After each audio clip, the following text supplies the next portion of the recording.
ऐसी लोग उनके बगावत में उतर गए हैं। ये तो है भाजपा की लिस्ट का हाल। हमने हमारी स्क्रीनिंग कमेटी के चेयरमैन साहब और दोनों मेंबरों के साथ में जो कैंडिडेट सिलेक्शन है उसके बारे में 1 to 1 हमने चर्चा की है और अब हम प्रदेश इलेक्शन कमेटी की जल्दी बैठक करेंगे। फिर उनको हम लोग हमारा पैनल सौंपेंगे पीसी का और फिर प्रोबेबिलिटी 1-2 दिन बाद में जब कभी भी इनको समय मिलेगा ये राजस्थान आकर के स्क्रीनिंग कमेटी की फाइनल बैठक करेंगे और फिर फाइनल बैठक करने के बाद में वो सीईसी में लेकर के आएंगे और सीईसी की बैठक होने के बाद में पार्टी आला कमान कैंडिडेट की घोषणा करेगा।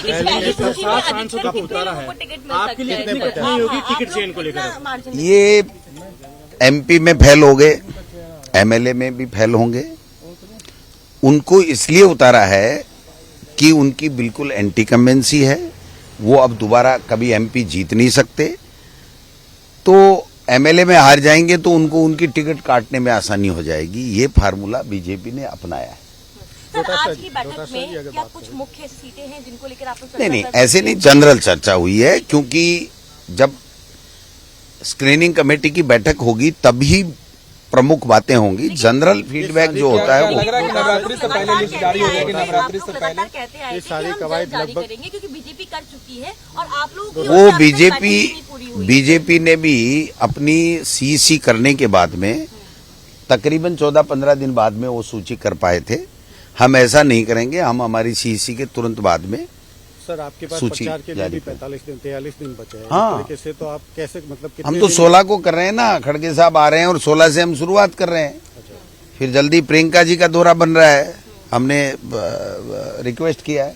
फिर राहुल जी का दौरा बन रहा है, हम हमारा 16 से कर रहे हैं। तो वो पूरे हम सब लोग जो लोकल हमारे नेता हैं, मुख्यमंत्री जी हैं, हमारे सीडब्ल्यूसी के मेंबर हैं, तमाम लोग हैं, वो साथ मिलकर के कैंपेन करेंगे और हमारे पास में बताने के लिए बहुत कुछ है। कितनी रैली होगी सर जमीनी स्तर पर जो है आज जमीनी स्तर पर आप कितना मजबूत पाते हैं? बहुत अच्छा, मजबूत नहीं, 101% कांग्रेस जीत रही है, रिपीट कर रही है। कितना अनुमान लगाता है आप कितनी सीट? ऐसे अंदाज को नहीं लगता है, अंदाज यही है कि बीजेपी हार रही है और हम जीत रहे हैं। इस बार की जो सीटों की टिकटें हुई हैं तो क्या आपका एस्पेक्ट रहा है क्या?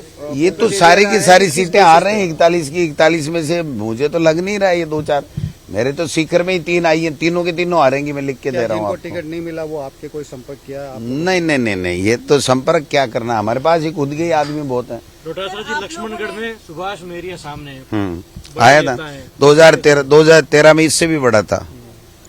जनता छोटा करती है, जनता बड़ा करती है। मेरे कहने से न मैं बड़ा होऊंगा, न उनके कहने से वो बड़े होंगे। उस टाइम तो गाही गाजती थी उनकी और केंद्र में 5 साल मंत्री रह करके आए थे। जनता है, जनता फैसला करती है। जनता ने रिजेक्ट कर दिया जब 2013 में एमएलए में कर दिया, बीजेपी ने रिजेक्ट कर दिया। फिर 2014 में जनता ने फिर रिजेक्ट कर दिया। फिर हमने टिकट दी 2019 में, फिर जनता ने नहीं चुना। तो अब बीजेपी के पास उम्मीदवार नहीं थे तो उनको फिर आजमा रहे हैं, तो कोई दिक्कत नहीं। उनको बहुत बड़ा धावक माना जाता है, खिलाड़ी हैं। तो दौड़ो न कौन मना कर रहा है? दौड़ने में दावक हो, चुनाव में दावक तो वही होता है जिसको जनता चाहती है।